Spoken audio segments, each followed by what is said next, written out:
大家好，我係叻仔，今日分享嘅係非常之咁香口惹味，令人垂涎三尺、欲罷不能嘅香煎蠔餅。如果你都中意食蠔餅嘅話，記得俾個 like 咧，支持下香口惹味嘅菜式啦。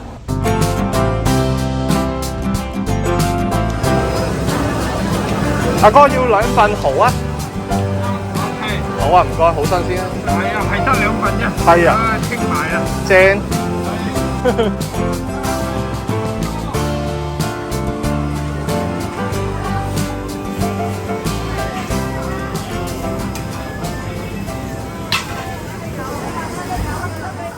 要煎出夠香味嘅蠔餅，所以我就會準備多些少蔥啦。咁呢度總共就有1紮蔥，切嘅時候呢，建議大家就切翻粗啲，因為咁樣咬落去呢，食起嚟先至食到蔥嘅味道噶。咁要注意嘅呢，就係蔥一定要洗乾淨，擎乾晒所有水分啦，先至好切。如果唔係，就會越煎越多水噶啦。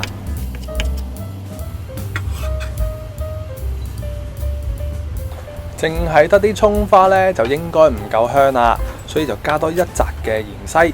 芫茜呢，我就淨係會用上半部分，即係幼菌啦，同埋一啲薄益嘅嫩葉啦。因為呢，如果你用埋粗咗啲菌去煎呢，會越煎就係咁出水嘅，所以我哋淨係用翻啲嫩口嘅位置就好啦。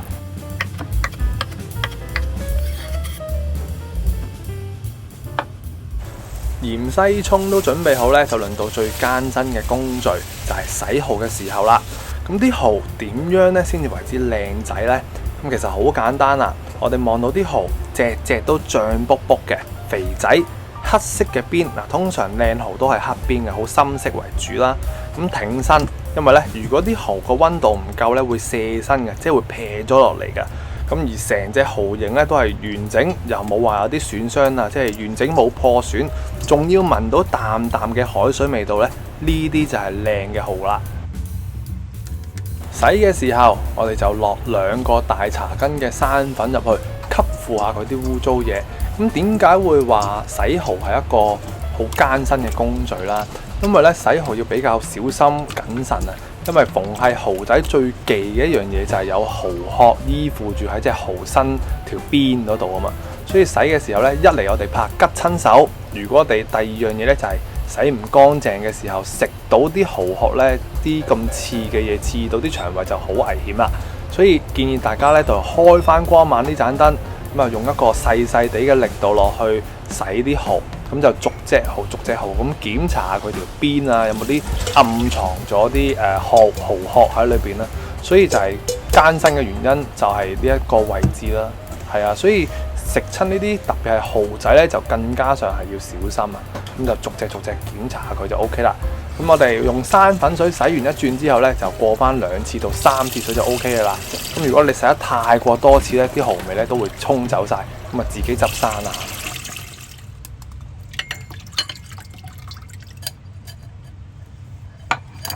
洗乾淨之後呢，我哋再用乾毛巾將佢嘅水分印1次先，之後呢，就再用廚房紙嚟印多次。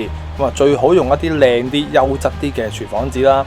因為呢，如果你啲紙呢唔夠力嘅話呢，好容易會溶噶，同埋啲蠔呢特別係容易出水啊嘛。所以我哋一定要呢將所有嘅水分都盡可能地印乾晒佢。咁其實呢，仲有一個方法呢就會方便啲，就係將佢輕輕出一出水先啊。咁樣啲蠔呢就冇咁容易出水，同埋會收得緊緻啲。不過呢個方法呢就會流失咗佢一啲嘅鮮味啦，所以今次呢我就唔出水啦，就直接將佢嘅水分印到佢乾晒為止。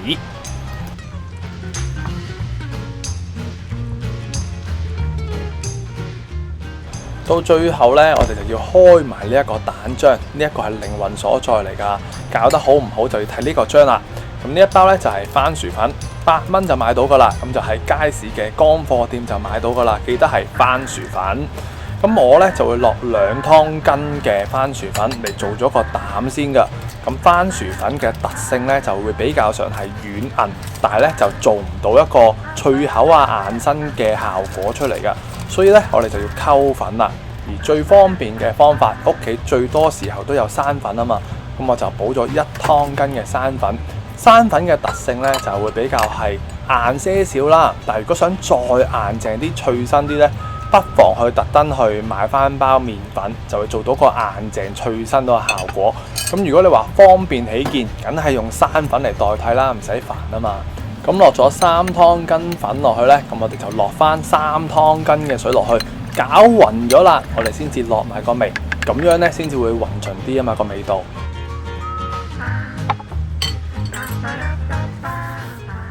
到咗落味嘅時候，我哋就先落咗魚露先。咁魚露咧就可以做一個鮮鹹嘅味道啊，咁就可以帶起啲蠔嘅味道啦。咁我哋咧就落1個茶羹嘅魚露噶。咁落咗魚露咧，個味道就會偏向鹹些少噶咯。咁所以咧，我哋就要落翻半茶羹嘅砂糖，咁味道就會冇咁寡噶啦。咁始終生蠔咧有啲腥味嘅，我哋落翻半茶羹左右嘅黑胡椒粉，一嚟咧就會香啲，二嚟可以驅除蠔嘅味道啊嘛。咁最後啦，咁我哋咧都要輕輕補翻3/4嘅鹽落去，調一調佢個味，咁呢個味道咧就 very good 噶啦。唔好以為落完味就完成咗個蛋漿啊！咁最後梗係要落翻隻蛋啦。咁呢兩隻咧就唔係普通嘅雞蛋，而係鴨蛋。咁鴨蛋喺邊度買呢？亦都係喺乾貨鋪啊、雜貨鋪咧就買到噶啦。靈魂所在，我哋建議大家咧都係落翻2隻嘅鴨蛋。如果你冇鴨蛋嘅，咪落翻3隻嘅雞蛋嚟替代佢咯。因為鴨蛋真係香好多，風味所在盡在鴨蛋啊！咁我哋咧喺第2個兜嗰度發勻咗啲蛋先。咁點解要咁做？唔直接懟埋落去個漿度攪勻佢啊？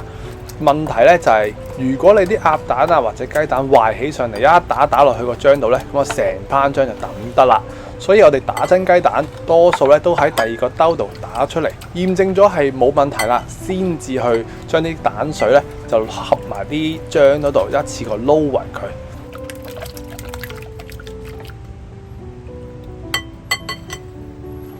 最後就將青葱、芫茜同埋蠔仔咧一次過撈埋佢一齊，咁就可以煎得啦。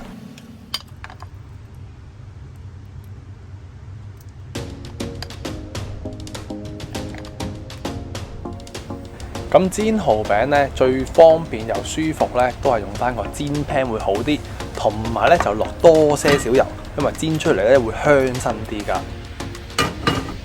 落漿之前，記得咧就攪勻個底，因為咧咁樣咧先至會勻循啲噶。如果唔係聚埋一邊咧，就冇咁勻循啦。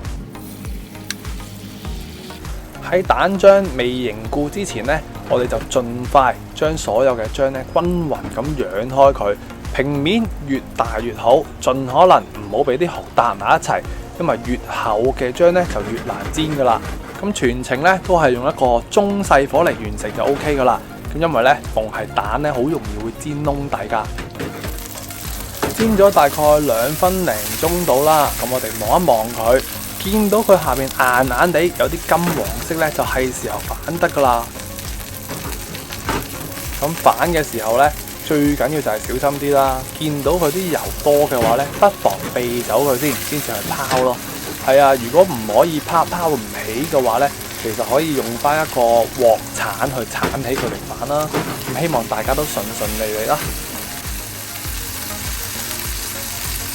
之後咧，見佢冇乜油咧，就補翻少少油落去，由得佢收多大概1零2分鐘到，咁就煎好噶啦。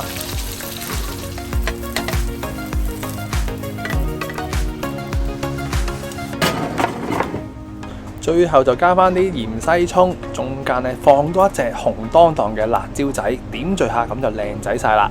咁如果你都中意食今集嘅香煎蠔餅嘅話，記得俾個 like 仔。今集嚟到呢度，我哋下集再見，拜拜。